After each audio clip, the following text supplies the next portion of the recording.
Sorry, you were going to say something.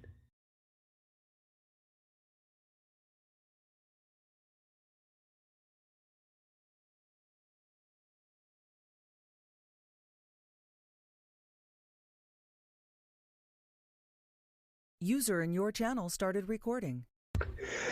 Hello, everybody. Hopefully, we didn't lose a lot of you.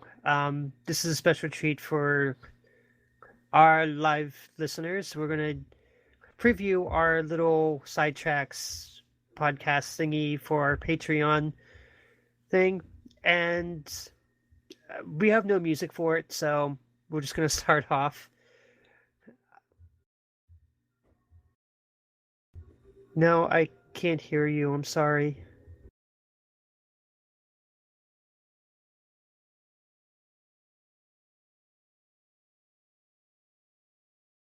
Can everybody hear me? Because I can't hear no.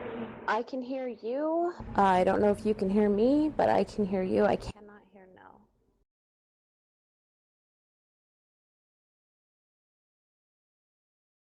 Well, it looks like we have technical difficulties after the show. Go figure, right? That's because we got all excited and celebrated. This is Murphy's Law right here. Alright, how about now? Yes, we can hear you. Woohoo! Yay! Okay, it seems like I attempted a terrible theme song for the show. Is not only did that, they've fucked up my mic. So let me try it again.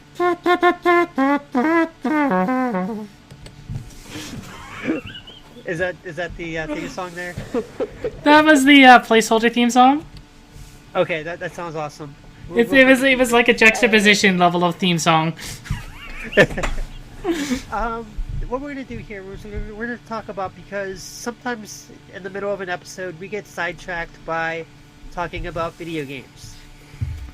So I had the awesome thoughts, because Nell mentioned it, to do this after our shows, so that way we can actually do a lot of this thing. So this is what we're gonna do. I thought it would be a good idea to have it as a carrot to get people to give us some money on Patreon, so that way they can listen to all these podcasts. Our main one, Whispering Dawn, is still going to be free. We are not going to charge for it. You don't have to subscribe to Patreon to listen to that. However, these ones, you're going to have to. It's just something to give content to people who do support the show. Is there anything anybody wants to talk about real quick before we get into the main episode here? Let's just go straight into the meat of it all. I'm buried in amiibos. Yes, now it appears to be buried in amiibos. Why are you buried in amiibos? I almost have all of them that have been released so far, and they've just released Animal Crossing amiibo trading cards. Yeah. Okay. Awesome. Yeah, I've seen them on the Twitter there. They're so adorable. I know. But the thing I want to talk about on this sidetrack is something that was released yesterday. If you've listened to another podcast, sorry, little cough there. You probably heard their stance on it. Last night, Matt Pat, who does an awesome show, Game Theory, I watch the show every week that it's on. Every time he puts out a new one, I watch them and I love them. However, yesterday he put out a paid, basically a commercial for was it Game of War? I think it was. Those people paid for him to do that episode, and he was talking about the death of the MMO. He gave some less than stellar information. The games that he said were gone are not gone. And he was talking about, WoW's whittling numbers and stuff like that. However, he neglected to mention some of the successes that have been sprouting up in the MMOs, namely Final Fantasy XIV, which kind of bucks the trend for everything. He does give a little history on the whole thing and everything, so I know, Dan, you didn't watch it, and I know Nell did. What did you take on the whole thing now? Well, I can see where he's coming from on a lot of his points. I may not agree with all of his points, but I can see where he's coming from. I also know that he comes up front at the beginning and says that the Game of War basically sponsored the videos, which means that obviously the evidence will, as a result, be skewed a bit in favor of the point that he's trying to make. That being said, he is right in some respects in that the quote-unquote subscription MMO is kind of been going downhill. If you look at all the major, except for I'm going to go with all the major here, but this is clearly not all of them. But all major MMOs that have launched in the last few years have had major problems, major financial problems, major subscriber problems, major production problems, graphics bugs, huge problems in games. People have been trying to make MMOs for a while and just did an attempt to cash in on the WoW cash cow. And as a result, you can only slice a pie thin so many times before people start to get really pissed off. And as a result, a lot of people are having subscription fatigue, which he mentions. That's not being overly negative on it, but he's got a point in the fact that a lot of people nowadays are not looking to sit down and invest countless hours in an MMO, let alone like multiple MMOs. So the subscription idea, yeah, I could see where he's got a few points saying that it's quote unquote going the way of the dodo. But that's not to say that there can't be exceptions to every.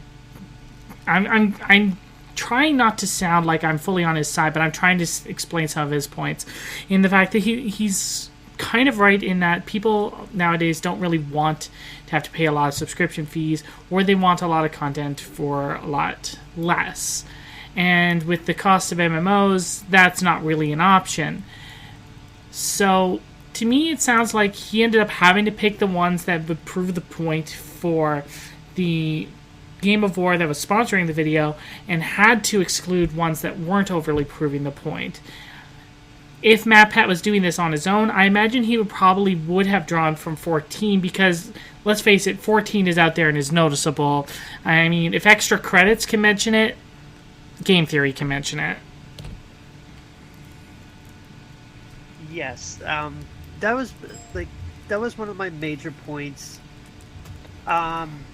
Was that fact, one, he didn't mention that there have been successes, and that a lot of the games that he actually mentioned, going the way of the dodo, are still alive, still have thriving communities. Yes, Lord of the Rings Online, which is a game that I actually play, did pull out some of its servers and,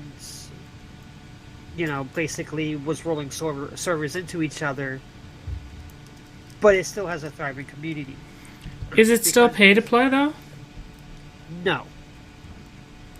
It's been on free to play for 3 or 4 years now, and was actually one of the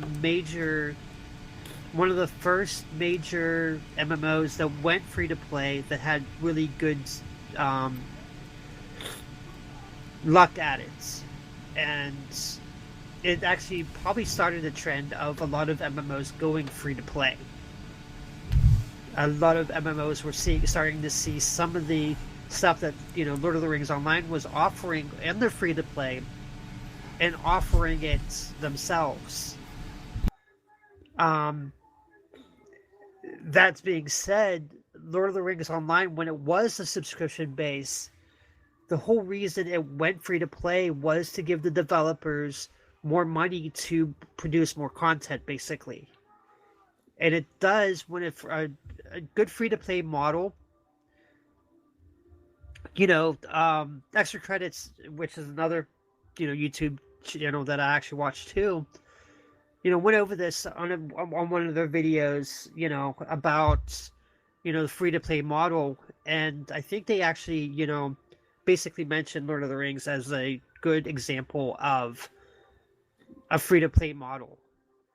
And for a while, that's what a lot of MMOs were doing. Once they started, if they start with a subscription base, and eventually you hit a wall. Especially after you say, a lot of them, when they first came out, were buggy, or did not offer a lot of content. One of the major reasons I play Final Fantasy XIV, and I still subscribe to it, even if I don't play for weeks at a time, I still keep my subscription up, is because of the content that's released. Yes, I complain that I have to wait an extra couple weeks for, the next patch. But basically, they've been really good about getting patches out there and getting huge content updates for free for subscribers, and that's what we're basically paying for. A lot of games don't offer that, and I think LBR actually mentioned that when they were talking about the whole subject themselves, is one of the reasons a lot of games go free to play is because they're not keeping the interest of their players, and eventually they have to go free to play. There have been two exceptions to the rule, though. ESO, which went buy to play, and the Secret World, which went buy to play. Both of them have very expensive cash shops, though. The Secret World's cash shop is not that expensive, though. And a lot of the things they offer for the Secret World, because it's actually another MMO that I play.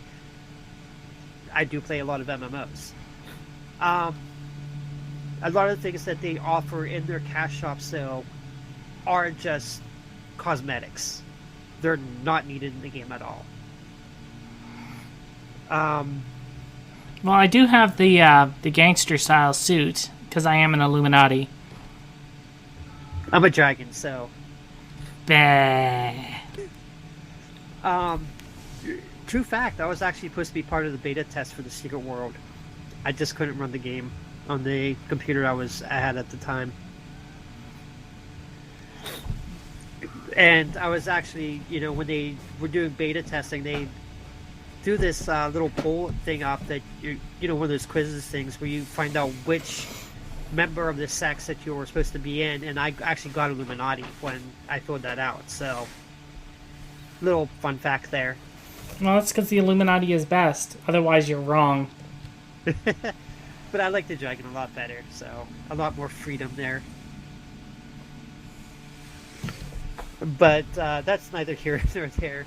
A lot of the reasons why I like, Secret World, and after I got to play it finally, is that fact that it was buy to play, and I bought it, and if I don't want to, I don't have to spend another dime. I don't get the cool, awesome outfits that I have, because I did spend a lot of money in their cash shop. And they release these things, they do like little bags, where you could, well, I guess, okay, you are right, they do have content behind the cash shop, which we consider DLC at this point. A lot of the issues for TSW is in their cash shop, but at the same time, you don't need a lot of those issues to continue on to the story. Well, okay, technically some of them you do, but a lot of them you don't, and the issues are not that much unless you want to get the special editions, and then they're actually more expensive. But they do a good mix. I don't know about ESO because I've never played ESO, so I don't know what their buy to play is, because their product is too expensive at the same time. But another game that another MMO that Matt Tack actually left out of his thing is another buy-to-play game, and that is Guild Wars, who was actually almost the first buy-to-play model out there. Yeah, I remember playing the original Guild Wars. To be honest, I started with factions. I haven't played it, so I couldn't tell you, but it has a thriving community as well. When they were going up into Guild Wars 2, they actually had an event kind of thing where you could collect items throughout the course of the final expansion, register it onto your character with your NCSoft account, and you would get rewards and bonuses for Guild Wars 2 based off of those. Oh, that is awesome. But I mean, yes, if you go with the number of games that went free to play or buy to play, and compare them to the subscription model, which sadly I hate to say it, but the subscription model is fading away. There's very few games that use a subscription model anymore because a lot of people were jumping into the cash shops for free to play. So yeah, a lot of it has to do with that. And I think he does have a thing saying that yes, the subscription model is dying, but the games themselves are thriving. Now, is Eve a subscription-based model, or is that another? It is and it is not. It does require what's called Plex in order to be able to play the game. And Plex is something that can be bought with real-life money, or you can actually buy it in-game with in-game currency. But the way you buy Plex in-game is somebody else buys it with real money and then sells it for in-game money. So it's kind of like a cash out money transfer system. So if you're really, really good at Eve, you can play it without actually having to pay for it and possibly even make real-life money. Okay, but the whole point I'm trying to make is MMO? No. There's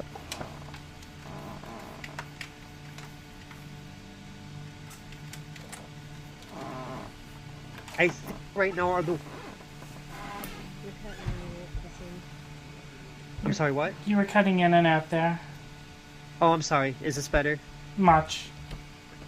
Okay, I'm sorry. I might not be holding down the button that I used to press to talk with the whole way or something. I don't know.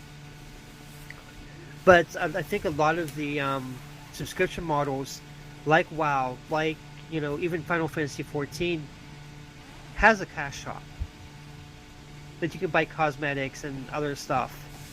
However, WoW, you can buy a potion that lets you go from 0 to whatever the highest level in the game is without hardly doing anything. The potion of bullshit? Yeah. But to basically saying that, well, here are some examples. MMOs are dying. I think you're right that if he wasn't being paid for the episode, I think he would have put more examples in there and try to prove that MMOs are not that really dying.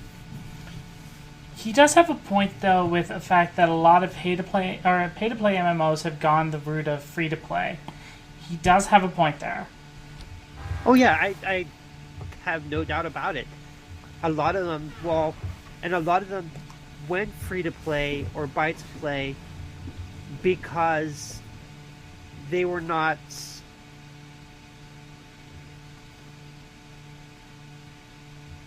producing content at a rate that the customers wanted, or they had a lackluster launch that was really buggy and really did damage to the game. Star Wars the Old Republic. Star Wars: The Old Republic is a good example. ESO is another good example of a really buggy start. I mean, that game seemed the game that they released seemed more of a beta version than the actual game. And a lot of people left those kind of games. Even Rift had problems when it first launched.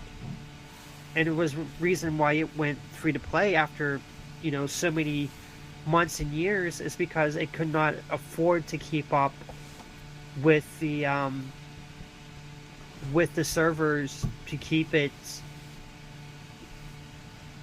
I hate to say this, but free to play does bring a lot of people in, and a lot of people that will buy cosmetics and buy a lot of stuff for the game and give developers a lot of money at once to produce more content for the games.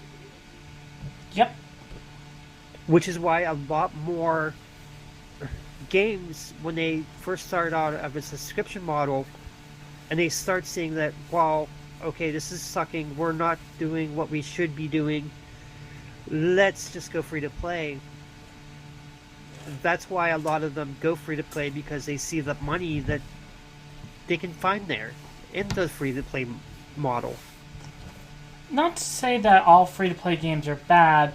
I've actually played a Japanese free to play MMO on the side, and I have been waiting patiently for 3 years for them to release it in North America, like they said they were going to. And just recently, they released an English content patch for South Asia, and still haven't released the English content over here. What game is this? Phantasy Star Online 2. Ooh. I thought they did release a 2 for that game. Oh, there is! It's in Japanese, and if you want English, you have to be able to play in South Asia / Australia. Otherwise, 2 middle fingers up to you. Oh, okay. I do remember seeing that. Phantasy Star Online was one of the games I actually played on my GameCube, and it's probably one of the first MMOs I played. And yes, that one was actually free to play. But then again, it had no other barrier to entry either. You didn't have to cash shop or anything like that either. The original Phantasy Star Online, like the Dreamcast one, because the GameCube is an updated version, the original Dreamcast one did have a monthly subscription fee. Oh, okay. I know the one on the GameCube didn't, so I was kind of happy. And yes, I would love to see Dragon Quest X here too, as well. I mean, even if I could play an English version of the precursor, because if you get Dragon Quest X for the Wii U, there is a precursor storyline that you can play without having to be online. But once again, it's all in Japanese. Yeah, a lot of the good games don't get released over here. But yeah, there's been tons of games that went free to play. We mentioned in our regular episode, DC Universe Online, which was a fantastic game, but unfortunately had to go free to play because it wasn't keeping the numbers that they thought they were going to be able to do. And a lot of it has to do with the marketing of some of these games as well. A lot of the games that were coming out, like Rift, I think Star Wars was even guilty of this too. Most of them, when they were coming out, had the marketing of, this is a WoW killer. Stop trying to kill WoW. It's not going to happen until it happens. And you can't design a WoW killer. You have to design a good game that's quality content. If anything, WoW killer currently is Final Fantasy XIV with the amount of content that they produce on a regular basis for free, which is basically apparently on par with each expansion that WoW has gotten. And yes, Nyoi Bari says WoW is doing a great job of killing itself. Yeah, it is, but then again, it's going on, 10 plus years? Way more than that, isn't it? No, it's got to be about a little over 10 years, because they had a thing recently where they gave out statues to everyone who had been subscribed since the very beginning because of the 10-year anniversary. So, I mean, time will devastate a MMO community as well. I mean, there are still servers out there for EverQuest 2. But, They're on their 17th expansion now, aren't they? I think so, but they're still producing content. Guild Wars is still around too. I mean, and I still know a good number of people. They still have a pretty strong player base. So I really do think with Matt Pat's video, he should have maybe researched a little bit more. He does do a lot of good facts in there. I will admit that. A lot of his facts were solid. But at the same time, he should have been producing some of these, and I understand that it was a paid advertisement for the company that he was doing. He even mentioned that at the beginning of his video. But,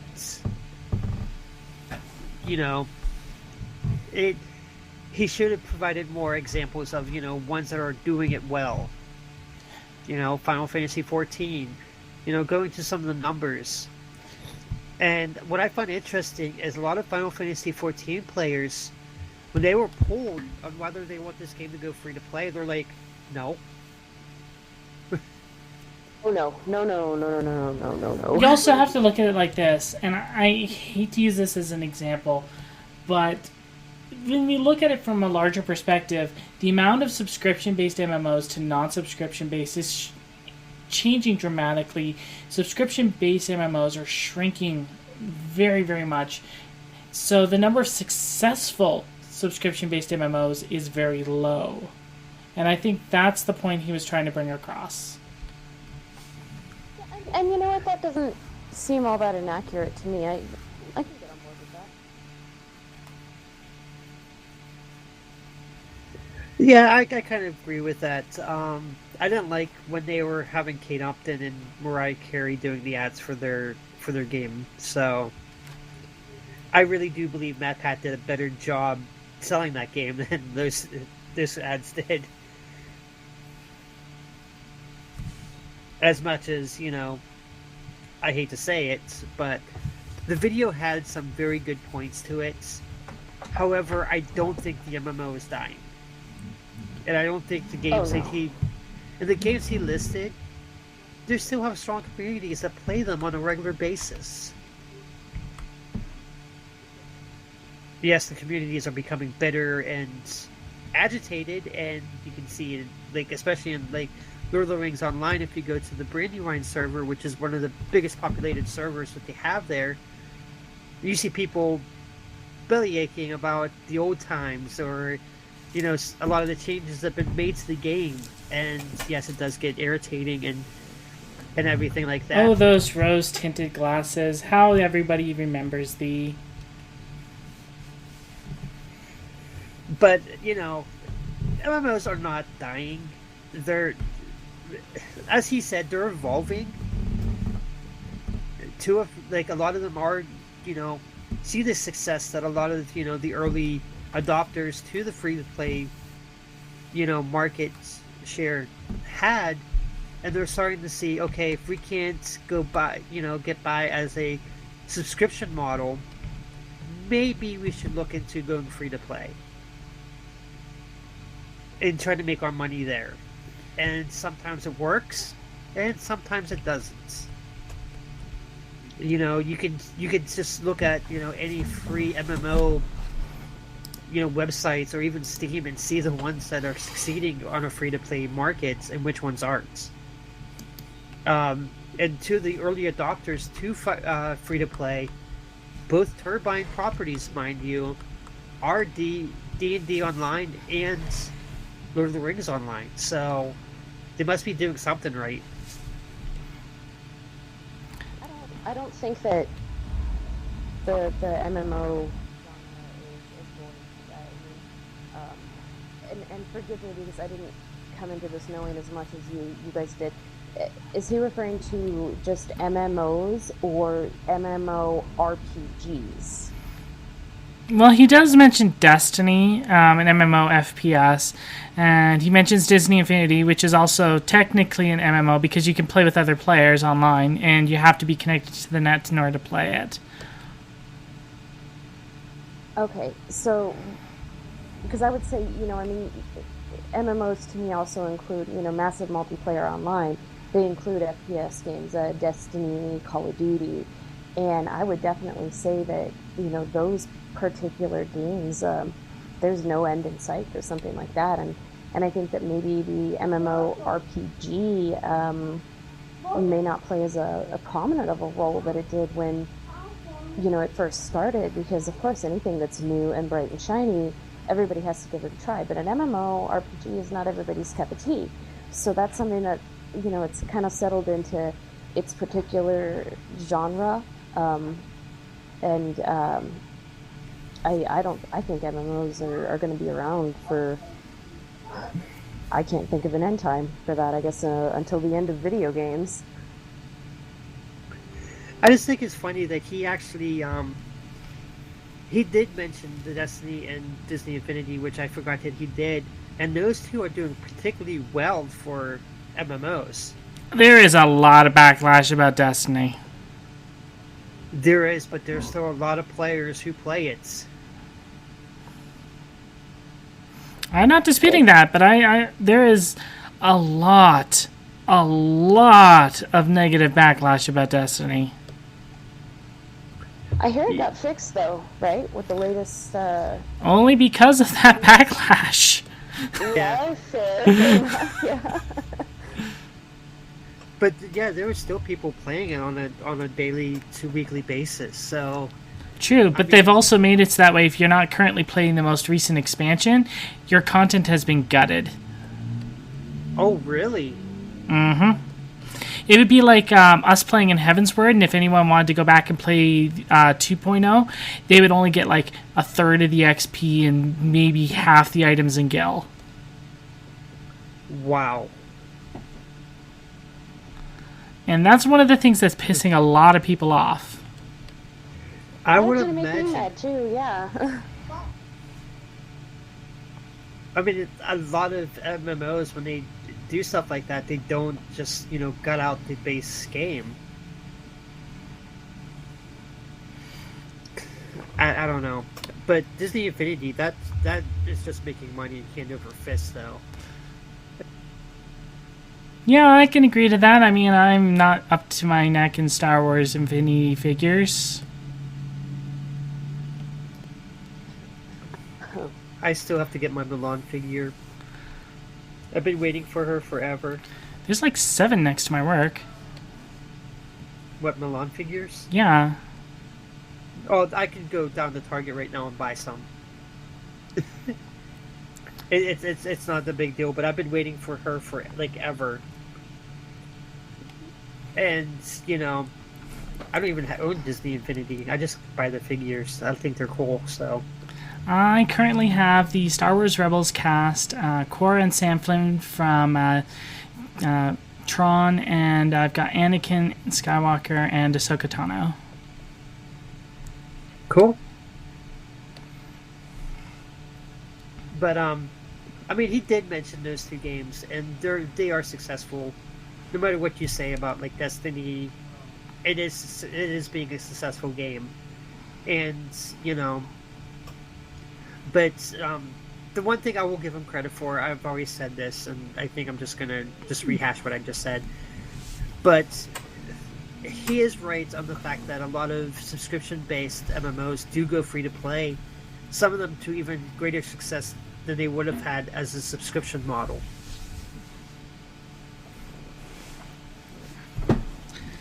I don't think there's any denying that. No, there's not. And I feel that this is the way that the market seems to be going.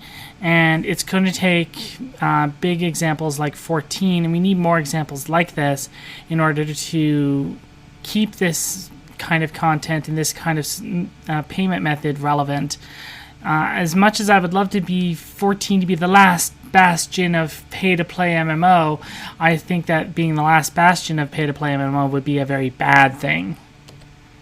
Oh, I agree with that. It would definitely be like a bad thing to do. Um,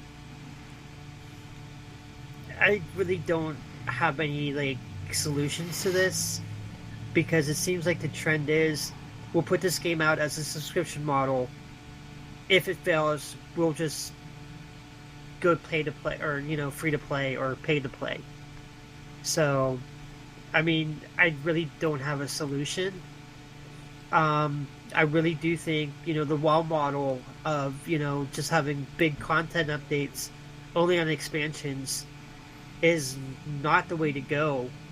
And that the way Final Fantasy XIV is doing it probably should be the model for subscription games coming out. But we'll have to see about that. I would not say to crunch your staff to the point where you're producing as much content as 14 with the same amount of staff. 14 definitely needs more staff in order to produce their content, because otherwise they don't actually get breaks. But definitely some regular, if you're a smaller dev team, more regular updates like every 4 months. If you're a decent sized dev team, every 3 to 4 months. Just keep it regular and keep it actually, meaningful content, not like a patch with a kind of tweaks and maybe one new thing. You want to make each of your patches be significant and make it feel like the subscription is worth that time in between your patches. Yes, I will agree with that. That's a way to do the MMO, like a subscription model, a lot better. And I do think he's wrong. I understand the whole subscription fatigue syndrome, but the thing is more things are coming out, and people are still subscribing to more and more and more stuff. So an MMO I don't think, is suffering from subscription fatigue in that way. I just think a lot of companies are coming out of the gates with really bad representation of the game, and a lot of the games I would not pay a $12 subscription fee every month to play them. Oh, but no. Yeah. Either way, I suggest watch the video for yourself, come to the conclusion you feel based off of his examples. But remember as well that he mentions right at the beginning that it is a paid-for video by Game of War. So he will freely admit that he had to stack things a little bit in favor of the people who are producing the video. That being said, he does bring up a lot of interesting points, just not all of them in the way that covers the entire spectrum. The one thing I did like was the history of MMOs, because I did not even know half of that information. MUDs. I knew about MUDs and I knew what MUDs were. I just didn't know how far back they went, and I didn't know like how much it actually cost in the 80s or whatever to do a lot of these, like an MMO at that time. That is just staggering. So glad I was playing console games only back then. $117. Now, that was supposed to be in their dollars, right? At that time? Yeah. So that would be a lot more today then, or wouldn't it? Yeah, probably almost double that, I would say. Instead of paying like $9.99 a month for a game, you'd be paying what? $200+? What, a day, wasn't it, or a week? That was a month. Oh, that was a month? Yeah, that's still... Let's hope you make your decision between whether to make your car insurance payment or pay for the MMO. I wonder how a lot of those people actually paid for those games at the time. They probably paid buying, like, they would go, okay, well, if I have 1 month, I'm going to focus so much of this time into this, blah, blah, blah. And they probably tried to get as much bang for their buck. I remember reading and watching on that one, there was like, you got so many X moves per month or something like that based off the subscription fee. Yeah, you would definitely like have to just be like, okay, this month I'm going to be doing all my moves, and next month I'm not going to be able to pay for this at all, so... This month I'll do my moves. Next month I'll fill up the refrigerator. 2 months later, you finally get back to the move for the people, and you're like, gosh darn you! Where have you been? Stocking my fridge so I could play next month? Food costs a lot less back then, too, so... So you could fill up your pantry and your fridge for like $200, when today you probably couldn't even fill up your fridge. Can we talk about gas prices? Or should we not even go there? Yeah, let's avoid that subject. This is a gaming show. This is a video game show. We're not talking Mad Max here. Right? Maybe later, once one of us gets Mad Max, but not right now. But yeah, I really do think MMOs are in a good place right now. Yes, they're... And the other thing that people gotta, like...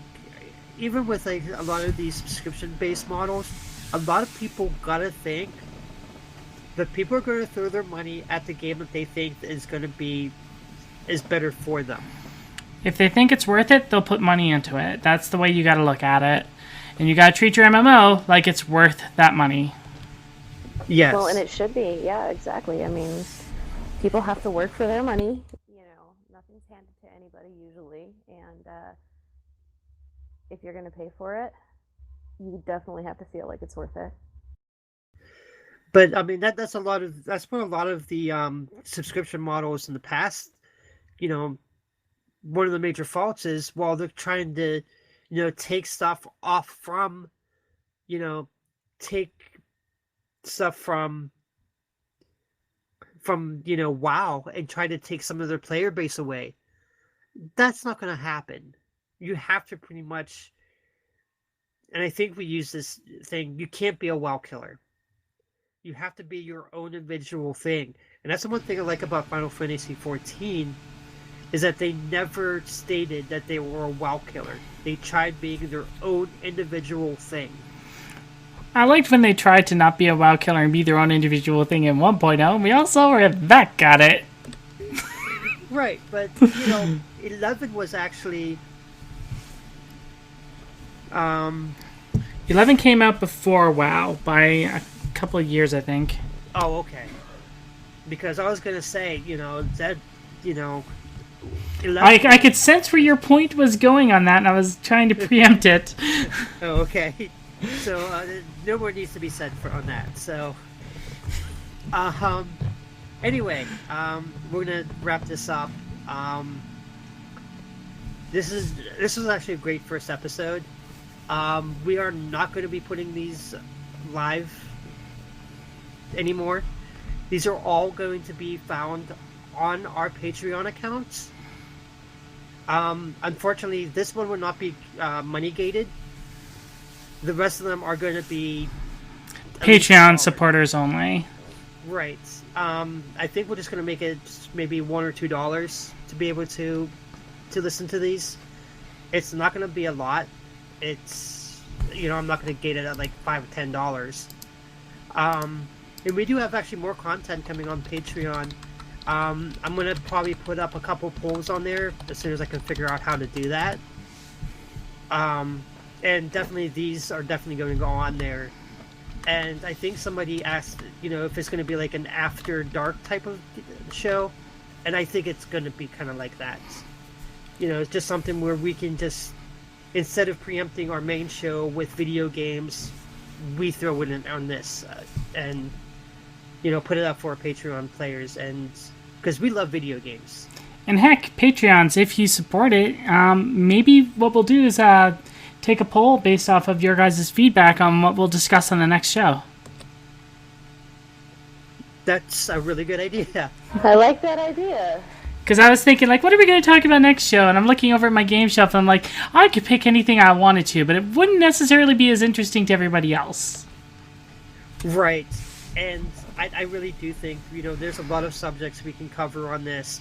And if we find ourselves starting to talk about something on our main show, I think we should probably just go, stop right there, save it for after. Sounds good to me. All right, I'd like to propose a subject for next week's show, or next side quest show. Okay. Let's discuss Mass Effect. Ooh. That. Yeah, I've played those games, so yeah, let's do that. Because there's was some news information dropped recently about the new one, Andromeda, and specifically the writers. So I think it would be interesting to go back and talk about the entire franchise. That's I'd cool. love to talk some Mass Effect. The ones I haven't played, I can just go ahead and just go back and just watch people play them or something, or read the storyline. So I'm not completely out of the loop. Alrighty then. So you heard it here first. If you want to hear us talk about Mass Effect for the next side quest style podcast that we're going to be doing here, make sure you support us on Patreon at patreon.com/whisperingdawn. And I think that's actually a good place to end it. So we'll see you all later. Patreon.com, Whispering Dawn is where you're going to be finding these. I hope you listen to these. Thank you very much for listening. I'm Nell Celestine. I'm Kasumi Rylith. I'm Demi Freycox, or I will be. And this has been Sidetracks.